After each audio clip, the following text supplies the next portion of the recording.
What's up, y'all? It's Tweb back again. Another video. Y'all know how that go.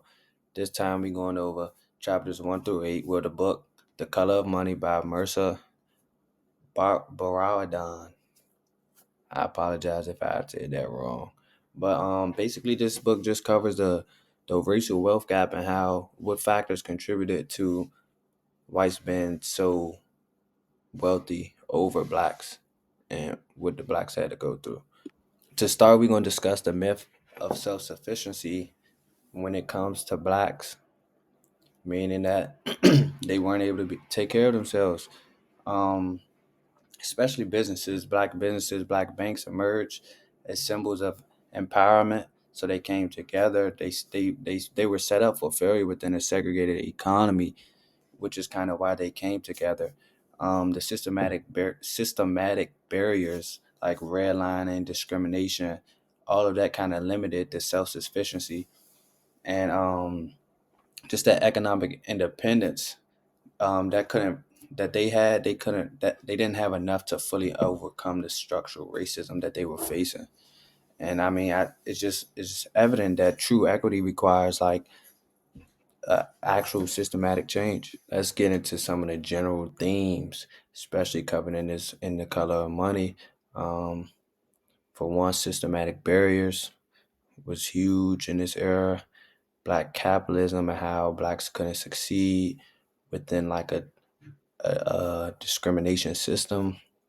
There was economic deregulation. There were policies that exacerbated the inequalities. They left black communities vulnerable. Um, Federal responsibility was a big one.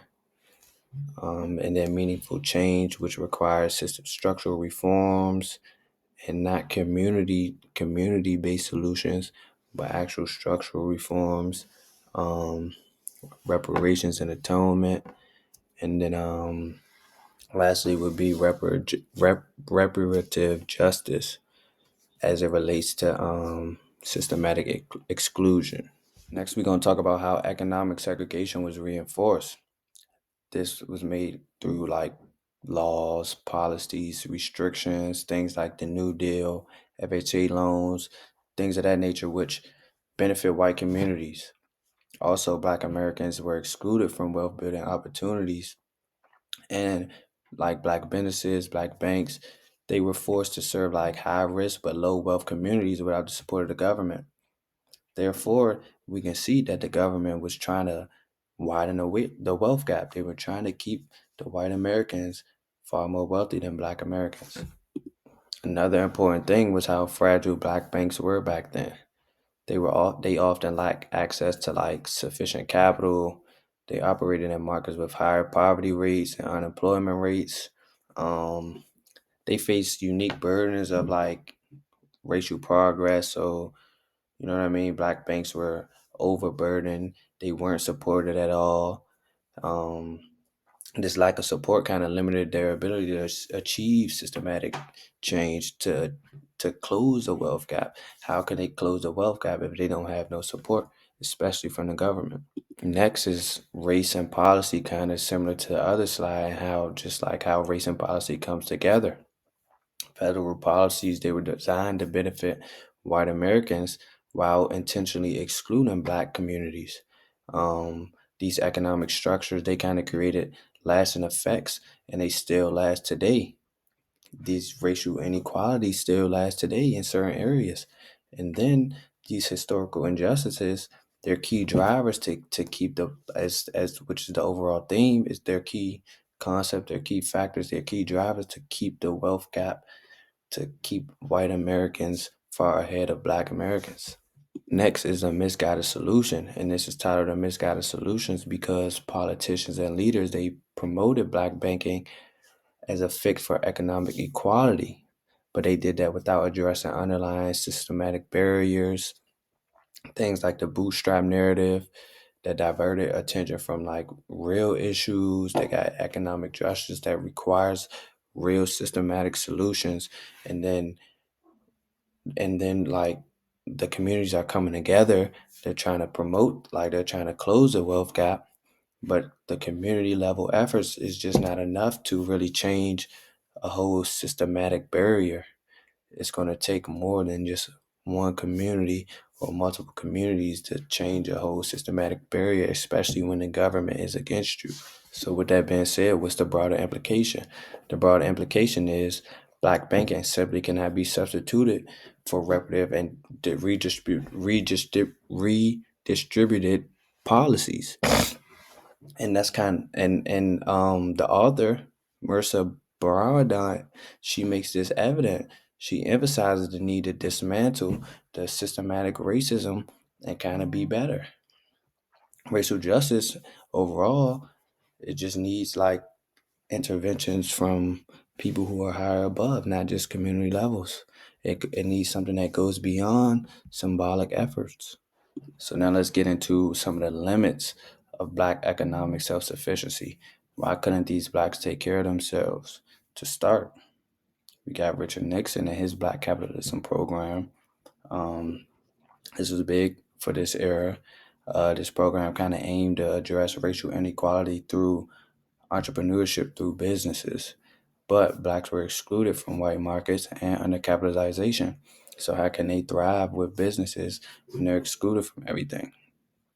Um, it kind of emphasized self help and black capitalism, kind of getting it started, but it just wasn't thriving. But it shifted systematic racism onto black communities rather than addressing like federal policy. So it wasn't helping. Like it just wasn't helping. Another issue was deregulation, and that had a big impact as well. Uh, there were policies in the Ronald Reagan era such as like economic deregulation, which harmed black communities. There were deindustrialization, which led to like mass job losses, leaving black workers like with limited economic opportunity.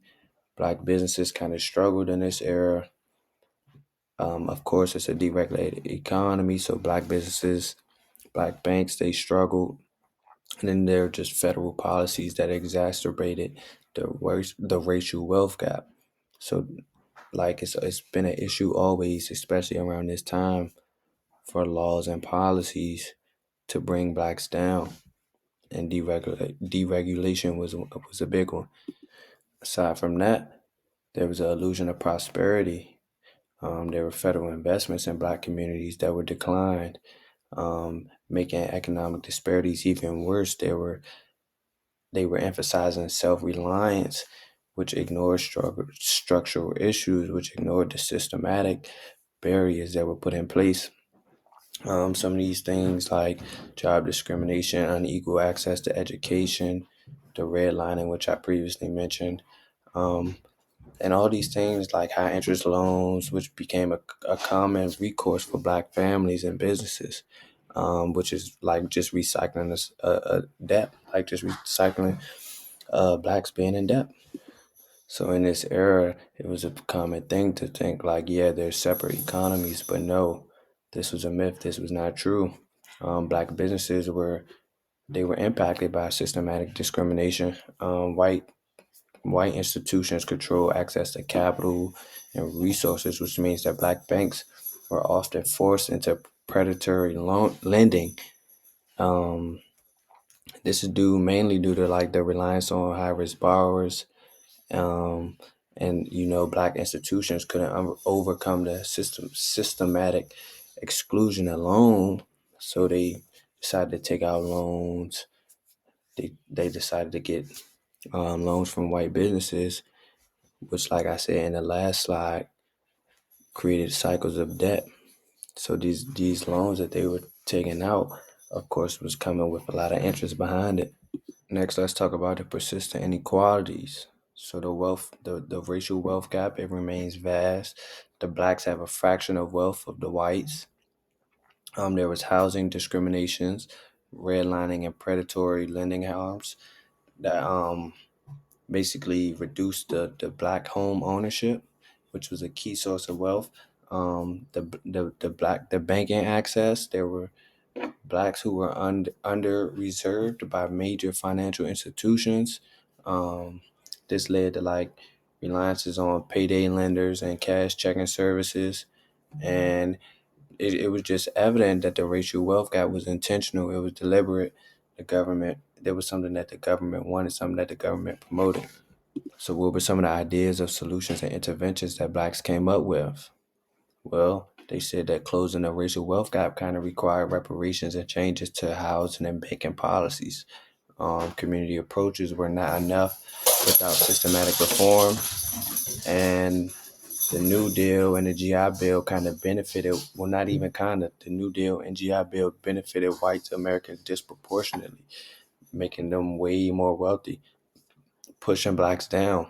And this is a common reoccurrence in this era. And that's going to conclude today's talk with Tweb. I appreciate y'all for tuning in. Appreciate y'all for listening. The Color of Money was very informational. It was a good book. Up there, one of the best books.